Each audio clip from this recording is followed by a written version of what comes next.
Local reaction is similar to what we're hearing in Washington. Emily Richardson talked with Valley groups to get their reaction. The Supreme Court case is similar to a 2016 case in Arizona where the co-owners of a calligraphy studio filed a suit challenging Phoenix's anti-discrimination ordinance. The two women claimed that the law violated their freedom of speech and religion. It wasn't like a person was turned away. The business owners were saying they just have a right to discriminate.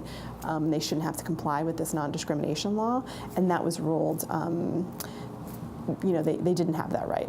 According to the ACLU, while the results of the Masterpiece Cake Shop versus Colorado Civil Rights Commission were not what they wanted, they believe the Supreme Court reaffirmed the longstanding rule that states can prevent discrimination in the marketplace.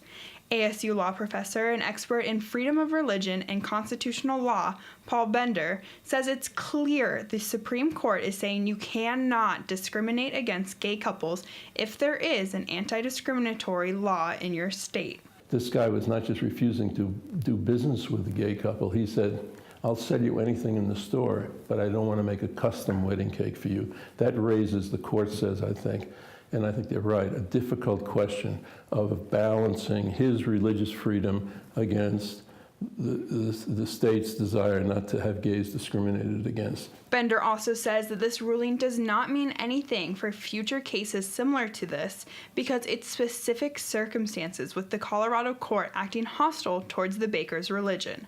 However, Kevin Patterson with Equality Arizona says this case proves the importance of increased federal LGBT rights. I think the best way to remove all bigotry and all forms of discrimination would be to have something at the federal level that protects all the way across the country.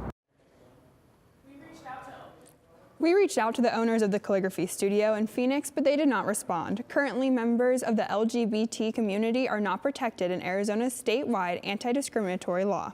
In the broadcast center, Emily Richardson, Cronkite News.